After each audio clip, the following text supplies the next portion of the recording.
I'm Tom. And we are VIMTV Velocities in Music. Today, for our 170th episode, we're going to do a 2010 release by the second album by a new artist called Drake, Thank Me Later. Now, Tom knows a lot about Drake, so I'm going to let him kind of give you some history.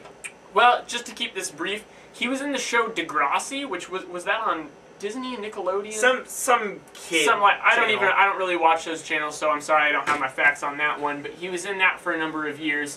And then kind of transitioned into music, which actually makes sense given that, get this, one of his uncles was Larry freaking Graham, which if you're a bass player like me, you should know who that is because he's the bass player for Sly and the Family Stone. He invented the slap bass. This guy is the nephew of the guy that invented the slap bass. Bass players everywhere owe that guy their life pretty much. And so then Drake, his nephew, comes along and makes some good music. Also, his father, I guess, played drums for Jerry Lee Lewis. All this stuff is on Wikipedia. Wikipedia is great. And it's so very cool reading about the history of this guy because he kind of fell into this, but it's great because he is very talented. He's only 23 years old, and he's really making his mark on the rap, hip-hop, R&B world. And what a refreshing mark that is to me, especially just in his attitude towards his music. All of a sudden he's making music after having this acting career, and sometimes for people that's not the best move. Sometimes it doesn't work. But this guy, it's like he's starting his life over, and a lot of the lyrics on this album talks about him being young, where he's at, dealing and coping with the fame and attention that he's getting. And it's cool because to me that says that his acting career, these past years he's already been somewhat famous, that hasn't gotten to his head. He's still dealing with it. He's still just a guy doing what he loves. And I love that approach because so much in hip-hop you look at how big my dick is and I've got the biggest ego in the world, and so you don't get that from this. And that's very good to me. Also, just in the sound itself, this album's not focused on being too dancey. Drake's not just trying to make a bunch of club hits that people can bump and grind to. He's actually trying to make an art. And he does that with some of the song structure stuff that Jake will get to in a sec. The only big complaints I have about this album is the choruses are kind of hit or miss. Sometimes they're really good, sometimes they're really catchy, and then sometimes, like, biggest offender for me, and I know that it's a single, so kind of a weird pick. I don't know if it's a problem with me or if they just picked a bad single, but track 4, Over. That chorus just kind of stumbles along. It's kind of weird and staggered, and it's really long. It almost builds like you would expect a verse to, and because of that, it doesn't really hold the song down. It doesn't anchor it.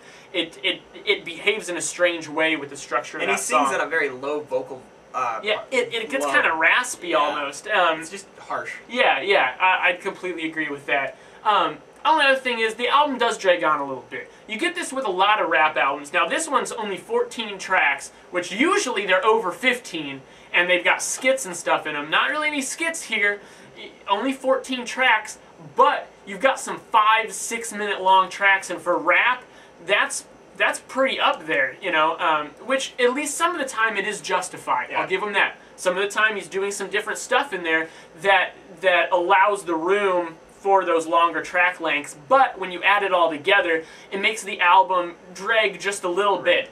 Especially when a lot of the sounds he's using are the same, that creates a cohesiveness, but then when you drag it out like 10 minutes more than you need to, it starts to get a little lengthy. Sometimes you just gotta drop a couple tracks. Yeah. Even if they're decent tracks, you just gotta Radiohead. They keep their albums real concise because they'll drop good tracks because they just want it to be a certain length. And I like that. Now, 2 of my track picks here are the 2 longest songs in the album because I really like them because they add a lot of diversity to the sound and show kind of Drake's talent. But what I really just love about this album is the fact that Drake took a hip-hop and a hip-hop kind of R&B, styled album, and he found a way to make mood the main focus versus, lyrics and it's not just like a mood. It's not like that pimp badass mood, or that kind of druggy, drug influence kind of, sit and smoke weed and chill mood. It's not that at all. It's this mood that's like, hey, it's very introspective. It's and a lot of that has to do with the production, which I love. It's like you took Peter Gabriel and he came in, and Drake and Peter Gabriel sat down, and Peter Gabriel goes, I'm gonna show you all my tricks, and then it's just reverb drums, like very 80s sounding. Yeah. And it works so well. It complements Drizzy's vocal style and his delivery methods. It complements his high vocal parts when he's singing. Because that's one thing that I know he jumps back and forth a lot. That kind of bothered us at first. Sounds like both of us are kind of a little bit more warmed up to it now. Oh, for sure. Yeah, it took a bit to appreciate. The other thing about this album is that that you gotta keep in mind is that Drake is he's best friends with Lil Wayne, and he has tons of guest appearances. I don't know all of them off the top of my head. There's a female in there. I feel like I should know her name, but Jay-Z's in here, Lil Wayne's in here. He's done stuff with Eminem in the past. Like he was on Eminem's Recovery, and I mean it's just he has a lot of these guest stars kind of fill out the roster in his album. And the cool part about that is it gives the album it's kind of a double-edged sword. It gives the album kind of some needed.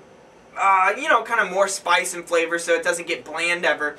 But at the same time, it kind of takes away from the fact that Drake's pretty good at what he does, you know? And I found that more often than not, especially Jay-Z, and we both admit we don't like Lil Wayne, but I feel like Jay-Z's part in the song Light Up, I mean, his lyrics are kind of bad. I just didn't like him, and I didn't like his part. Lil Wayne in the next song, Miss Me, like, I just felt like I just don't like Lil Wayne's voice, but I felt like his lyrics sucked too, and I felt like it actually took away from the experience at times. I'd like to see more Drake.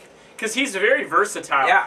I mean, he can do the slow jam, kind of crooner, R&B stuff. He can do the rap stuff, and he pulls them both off with equal impressive ability. Right. I really like this album. I mean, it's sentimental. It's something, and the other thing I like about it is that it's applicable to both sexes, and women really like this. So it's something that you can put on with like your girlfriend or something, and it works really well. And so it's a cross-gendered album, which is something a dynamic that I really like.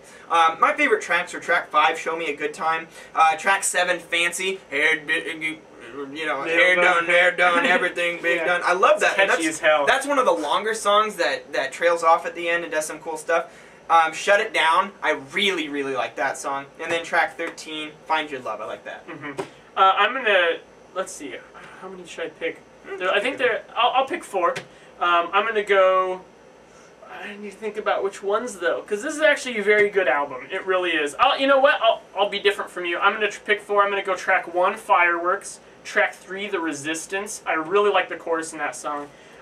Track 6, Up All Night, and then track 13, Find Your Love. Yeah, overall, solid album. What to give this? I'm probably gonna go even 80 on this. I like that score. I feel like it's good. It's not as good as Big Boy for sure. Which if I had a second chance to review that, I told Tom I'd give it a 90. Yeah. That album's just incredible. But this is solid. 80's a good score. You know, I think I'm gonna copy you, go 80. Because, you know, there are some things just with a variety, some things he could have mixed up to do better. But, wow, for a young guy, does this album show a lot of promise. There's a lot of good things happening. I just feel like he has not perfected it yet. But, you know, a lot of it almost seems accidental. Like he just kind of stumbled onto this good formula of doing things. But once he expands that a little bit, I think he'll really have something good. So what do you think about Drake? Tell us at www.velocitiesandmusic.com. Do you like Thank Me Later? Did you hate it? Did you like it? Tell us why. Leave us a comment because we'd love to talk to you. But otherwise, that's Drake's Thank Me Later. I'm Jake. I'm Tom. And we are VIMTV, moving music critique forward.